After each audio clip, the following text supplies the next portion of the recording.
बिस्मिल्लाहिर्रहमानिर्रहीम। अस्सलाम वालेकुम नाजरीन, आज की वीडियो में हमारे पास दो बड़े टॉपिक्स हैं। एक तो पाकिस्तान सैटेलाइट टेक्नोलॉजी में अब अमेरिका, रूस और चीन के मुकाबले में खड़े होने वाला है। चीन ने यह फैसला कर लिया है कि अब पाकिस्तान को सैटेलाइट टेक्नोलॉजी में भी खुद मुख्तार बनाना है और भारत की इस वक्त नींदें हराम हुई हैं।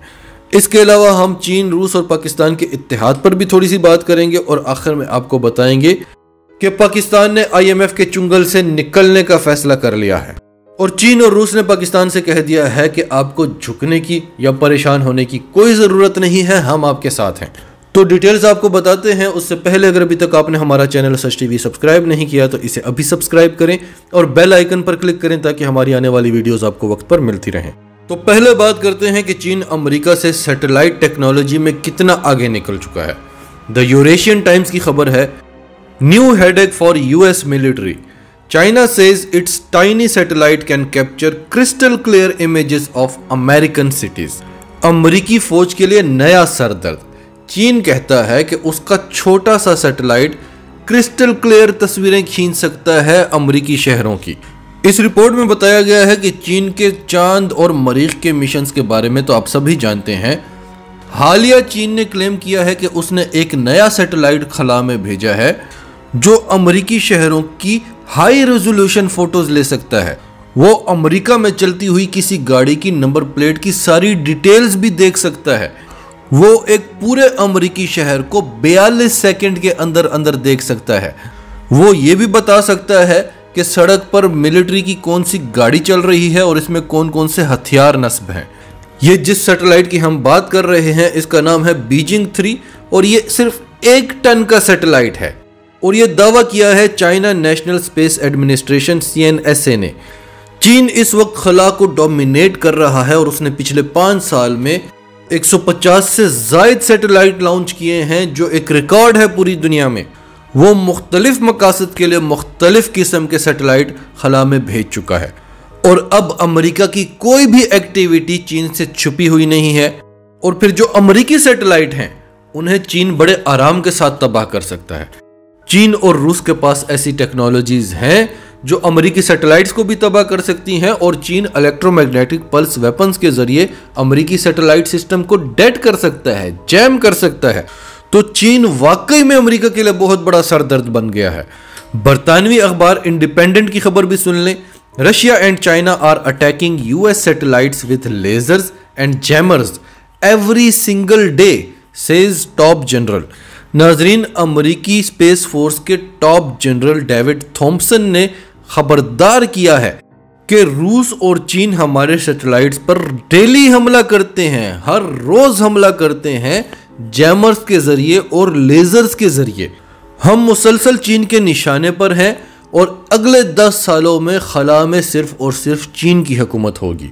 ये अमेरिकी स्पेस फोर्स के जनरल कह रहे हैं। हम पर इस किस्म के अटैक्स होते हैं जिनका हम मुकाबला ही नहीं कर सकते। जाहिर है हम साइबर अटैक का क्या करेंगे, हम लेज़र का क्या करेंगे। अब नाजरीन, पाकिस्तान इस सारी सूरत हाल में कहाँ खड़ा है। पाकिस्तान का अपना कोई स्पेस सेंटर ही नहीं है और ये कोई इतनी बड़ी बात नहीं है। स्पेस को इस वक्त सिर्फ और सिर्फ रूस, चीन और अमेरिका ही डोमिनेट कर रहे हैं। भारत ने भी बड़ी कोशिशें की लेकिन उसे बहुत बार जिल्लत भी उठानी पड़ती है। पाकिस्तान के स्पेस मिशन को एक इदारा देखता है जिसका नाम है स्पार्को। स्पार्को का चीन की एक कंपनी के साथ स्पेस एक्सप्लोरेशन के लिए 2018 में एक मुआहिदा हुआ। 2018 में पाकिस्तान ने अपना सैटेलाइट लॉन्च करने की कोशिश की लेकिन जाहिर है कि पाकिस्तान के पास वो सारा मटेरियल नहीं है जो सैटेलाइट लॉन्च करने के लिए आपको चाहिए होता है। पाकिस्तान ने 2018 में चीन की मदद से PRSS-1 और पाक टेस्ट 1 नामी 2 सैटेलाइट मदार में भेजे। अब चीन चाहता है कि पाकिस्तान सैटेलाइट टेक्नोलॉजी में खुद मुख्तार हो जाए और वो खुद सैटेलाइट मैन्युफैक्चर करे। सैटेलाइट मैन्युफैक्चरिंग के लिए वो किसी दूसरे पर डिपेंडेंट ना हो। नाज़रीन, आपको यह जानकर हैरत होगी कि पाकिस्तान भारत और चीन से पहले का सैटेलाइट टेक्नोलॉजी पे काम कर रहा है। स्पार्को, जिसके बारे में हमने अभी जिक्र किया, वो 1961 से काम कर रहा है जबकि भारत ने ये काम 1969 में यानी पाकिस्तान से 8 साल बाद शुरू किया। और आप ये जानकर मजीद हैरान होंगे कि चीन ने 1993 में इस पे काम शुरू किया। हमारे पास अभी तक अपना स्पेस स्टेशन नहीं है और भारत का यह दावा है कि 1993 में उसके पास 2 स्पेस स्टेशन होंगे। तो नाजरीन, जैसा कि आप जानते हैं कि जब भारत के पास S-400 एयर डिफेंस सिस्टम आया, पाकिस्तान के पास उससे बेहतर एयर डिफेंस सिस्टम लगा हुआ है और पाकिस्तान ने उस पर कोई शोर शार नहीं मचाया। और वो एयर डिफेंस सिस्टम है चीन का HQ-9 एयर डिफेंस सिस्टम। और पाकिस्तान अपना भी एयर डिफेंस सिस्टम बना रहा है और पाकिस्तान का दावा है कि ये S-400 से भी बेहतर होगा। एनीवेज, पाकिस्तान ने अपने मिसाइल्स भी अपग्रेड किए। चीन ने पाकिस्तान की क्या मदद की कि पाकिस्तान S-400 को काउंटर कर सके, क्योंकि पहले भारत ने राफेल पर बड़ा शोर मचाया था और भारत को लगता है कि वो नाकाबिले तस्खीर हो चुका है। लेकिन भारत को पता चला कि पाकिस्तानी JF-17 थंडर तो इसको आराम से गिरा सकते हैं और फिर पाकिस्तान के पास ब्लॉक 3 आ रहा है जो राफेल का बाप है। और फिर चीन ने पाकिस्तान को J-10C तैयारे भी दिए। फिर हमने आपको ये रिपोर्ट भी दी कि चीन पाकिस्तान को J-20 स्टेल्थ फाइटर भी देगा। फिर हमने आपको ये रिपोर्ट भी दी कि चीन पाकिस्तान को DF-17 यानी हाइपरसोनिक मिसाइल दे रहा है। और ये रिपोर्ट किसकी थी? रिचर्ड फिशर और बेरी, 2 सीनियर फेलो हैं अमेरिकी थिंक टैंक्स के। यानी हाइपरसोनिक टेक्नोलॉजी, हाइपरसोनिक मिसाइल जिन्हें अमेरिका भी नहीं रोक सकता, भारत तो बड़े दूर की बात है। और अब चीन चाहता है कि पाकिस्तान सैटेलाइट टेक्नोलॉजी में भी खुद मुख्तार हो जाए। भारतीय अखबार NDTV की खबर है, China to build space centre, more satellites for Pakistan. चीन पाकिस्तान के लिए स्पेस सेंटर बना रहा है ताकि पाकिस्तान ज्यादा से ज्यादा सैटेलाइट्स भेज सके। इससे पहले चीन ने पाकिस्तान को, सऊदी अरब को, अर्जेंटीना को, ब्राजील को, कनाडा को, लुक्समबर्ग को, बहुत सारे ममालिक को सैटेलाइट कैरिंग और लॉन्चिंग सर्विसेज प्रोवाइड किए हैं। चीन ने जुम्मे के रोज ऐलान किया है कि वो पाकिस्तान के साथ स्पेस कोऑपरेशन को बूस्ट करने वाला है। वो अपने आयरन ब्रदर को अपना स्पेस सेंटर बनाकर देगा। चीन की इस वक्त पाकिस्तान, रूस, यूक्रेन, बेलारूस और अर्जेंटीना और नाइजीरिया के साथ भी स्पेस कोऑपरेशन है।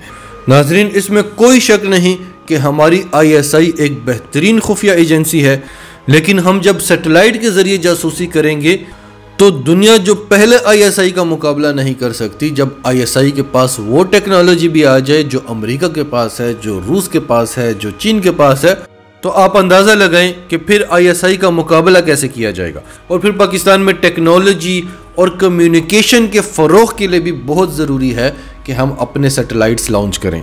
फिर नाज़रीन, परसों रशिया की फॉरेन मिनिस्टर ने बताया था कि जब व्लादिमीर पुतिन, जो रूस के सदर हैं, जब वो विंटर ओलंपिक्स के लिए चीन के दौरे पर जाएंगे तो उनकी वहाँ पर चीन के सदर शी जिनपिंग के साथ मुलाकात होगी।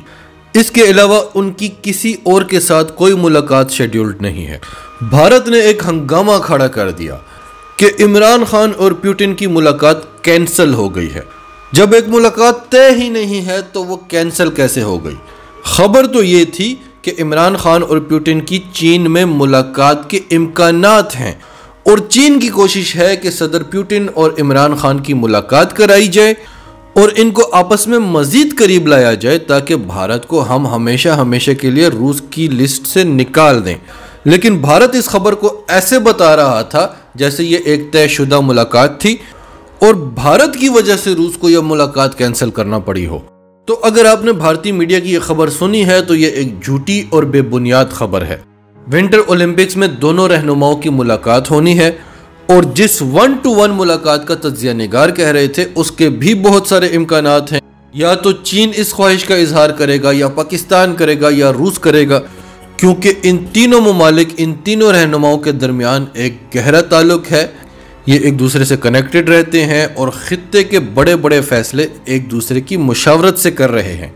अब खबर यह है कि पाकिस्तान पर IMF का बहुत ज़्यादा दबाव है। पाकिस्तान के 6 अरब डॉलर्स जो IMF ने मंजूर किए हुए हैं वो पाकिस्तान से शर्तें मनवाता है, पाकिस्तान के कवानीन में तब्दीलियाँ करवाता है और फिर भी पाकिस्तान को वो किस्तें नहीं देता। और वज़ीर-ए-आज़म इमरान खान भी बहुत परेशान है कि अगर हमने तरक्की करनी है, अगर हमने अपने फैसले अपनी मर्जी से करने हैं तो हमें IMF के चुंगल से निकलना होगा।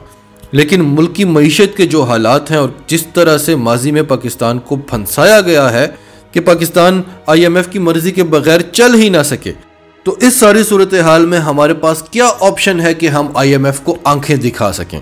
पाकिस्तान ने चीन, रूस और कजाकिस्तान से कर्ज लेने का फैसला किया है और इन चारों ममालिक में बैकडोर राब्ते हो गए हैं और चीन और रूस ने पाकिस्तान से कह दिया है कि आपको झुकने की ज़रूरत नहीं है, क्योंकि रूस ने ख़ास तौर पर पाकिस्तान का किरदार देखा है जब अमेरिका की फ़ौजें अफ़गानिस्तान से इनखला कर रही थी।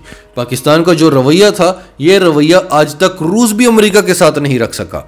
इस तरह से रूस ने भी अमेरिका को एब्सोल्युटली नॉट नहीं कहा।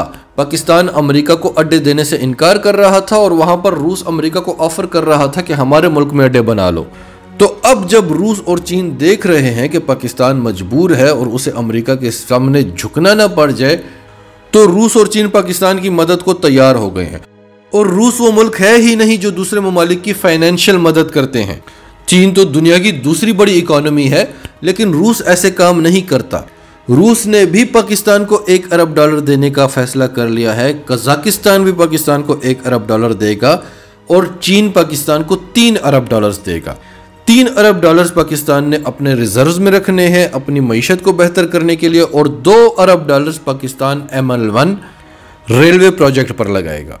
नाजरीन, आपकी सबके बारे में क्या राय है? कमेंट्स में अपनी राय का इजहार करते रहें, और अगर आप हमारे चैनल पर नए हैं तो अभी सच टीवी को सब्सक्राइब करें, सच टीवी फैमिली का हिस्सा बने, और हमारी वीडियोस पसंद आएँ तो इन्हें लाइक करें, शेयर करें, ताकि ज़्यादा से ज़्यादा लोगों तक ये मैसेजेस पहुँचते रहें।